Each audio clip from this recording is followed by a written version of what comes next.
ईरानी शाही drone का बड़ा हमला, कैमरे में कैद दुबई का खौफनाक मंजर, मरीना टावर में लगी आग, इलाके में हड़कंप। जी हां, मिडिल ईस्ट में जारी तनाव के बीच दुबई से आई एक चौंकाने वाली घटना ने पूरी दुनिया का ध्यान खींच लिया है। सोशल मीडिया पर तेजी से वायरल हो रहे वीडियो में दुबई के मशहूर 23 मरीना टावर से आग की लपटें उठती दिखाई दे रही हैं। आसमान में काला धुआं छाया हुआ है, सायरन बज रहे हैं और लोग घबराकर इमारत से बाहर निकल के दिखाई दे रहे हैं। 7 मार्च की शाम दुबई मरीना इलाके में अचानक अफरा तफरी मच गई।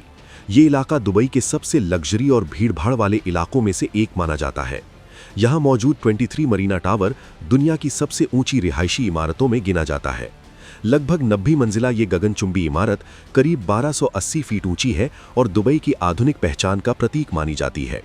लेकिन उस रात ये इमारत अचानक एक आपात स्थिति का केंद्र बन गई। सोशल मीडिया पर सामने आए वीडियो में देखा जा सकता है कि टावर की ऊपरी मंजिलों पर आग लगी हुई है और भारी धुआं आसमान में फैल रहा है। सायरन की आवाज गूंज रही है और दमकल की गाड़ियां मौके की ओर तेजी से दौड़ती दिखाई दे रही हैं। इमारत में रहने वाले लोग जल्दबाजी में बाहर निकलते हुए दिखाई दिए। प्रत्यक्षदर्शियों के मुताबिक आग लगने से कुछ देर पहले शहर में जोरदार धमाकों जैसी आवाजें सुनाई दी थीं और आसमान में एयर डिफेंस गतिविधियां भी देखी गईं।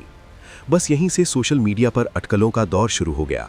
कई लोगों ने दावा किया कि दुबई के इस टावर पर सीधे ईरानी ड्रोन हमला हुआ है और मिडिल ईस्ट का युद्ध अब दुबई तक पहुंच चुका है। लेकिन कुछ देर बाद संयुक्त अरब अमीरात के अधिकारियों ने घटना की आधिकारिक जानकारी दी। दुबई मीडिया ऑफिस और यूएई के रक्षा मंत्रालय के मुताबिक देश की एयर डिफेंस प्रणाली ने शहर के ऊपर एक संदिग्ध हवाई खतरे को इंटरसेप्ट किया था। यह संभवतः ईरान की ओर से छोड़ा गया ड्रोन या मिसाइल प्रोजेक्टाइल था। हालांकि इंटरसेप्शन के बाद उस प्रोजेक्टाइल के टुकड़े नीचे गिर गए और वही मलबा 23 मरीना टावर की बाहरी दीवार से टकरा गया। इसी टक्कर से इमारत के बाहरी हिस्से में आग लग गई और कुछ नुकसान हुआ। दमकल विभाग और सिविल डिफेंस की टीमें तुरंत मौके पर पहुंची और आग को फैलने से पहले ही काबू में कर लिया। राहत की बात यह रही कि इमारत में रहने वाले किसी भी व्यक्ति को चोट नहीं आई। लेकिन ये घटना एक बार फिर ये दिखाती है कि जब घनी आबादी वाले शहरों के ऊपर ऐसे खतरों को रोका जाता है तो उनके गिरते मलबे से भी बड़ा खतरा पैदा हो सकता है। फिलहाल दुबई में हालात नियंत्रण में है, लेकिन ये घटना मिडिल ईस्ट में बढ़ते संघर्ष की गंभीरता को साफ तौर पर दिखाती है, क्योंकि अब इस युद्ध का असर केवल सैन्य ठिकानों तक सीमित नहीं रह गया है, बल्कि दुनिया के सबसे बड़े और सुरक्षित शहरों में भी इसके असर की झलक दिखाई देने लगी है। फिलहाल के लिए बस इतना ही।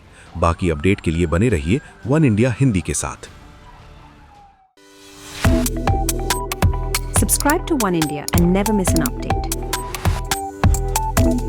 Download the One India app now.